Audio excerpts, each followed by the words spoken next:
Here's my sister and my daughter. I've only got 2 people with me today, so please bear with me. Oop. We see it every day on the news, social media, and that's the propaganda. And what is propaganda? Propaganda is just information that's being presented to you in a way to create strong emotions. Even President Obama stated at the 2024 at the Democratic Forum that the media has learned to capitalize on playing those extremes. Hello, my name is LaDonna Mars, and I'm here today to talk to you about the Education Dissemination Act of 1948 and the Education Dissemination Act Modernization of 2012, both commonly known as the Smith-Mundt Act of 1948 and the Smith-Mundt Act of 2012. The information that I got that we'll be reviewing today was retrieved from the bill HR 3342 and the bill HR 5736. I'd like to share with you its original purpose, how it was implemented, and what the modernization entailed. In the Journal of Social Justice, Volume 10, Nancy Snow wrote an article titled The Smith-Mundt Act of 1948.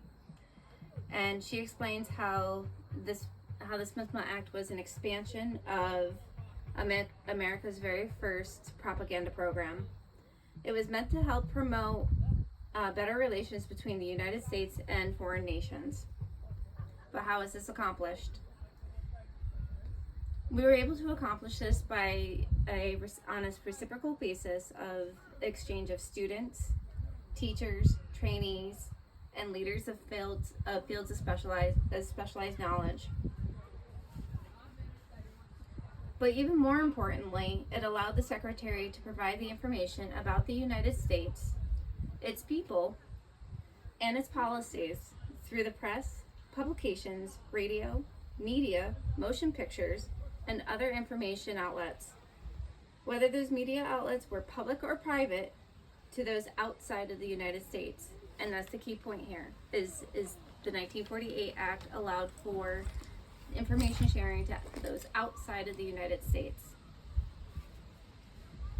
But things changed in 2012 when President Obama signed the HR 5736.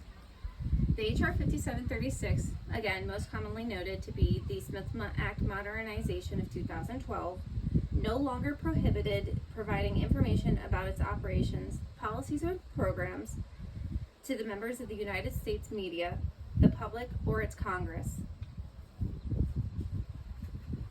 Now you might be wondering what that means, and essentially it means that the government is allowed to now share information that may possibly influence or change what people think here in the United States.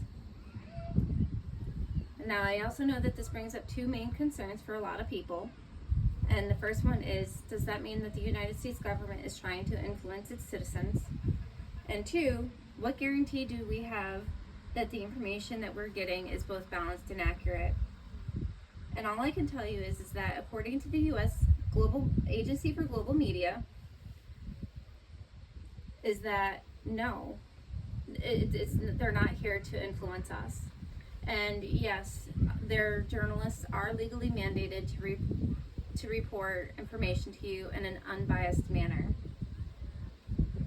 So I want to do a quick recap with you today. We talked about the Smith-Mundt Act of 1948 and how it was meant to be an expansion of America's very first propaganda efforts as a way to help build relations between the United States and other countries. And the modernization is a way for the United States government to help promote its relations with its own citizens. Thank you.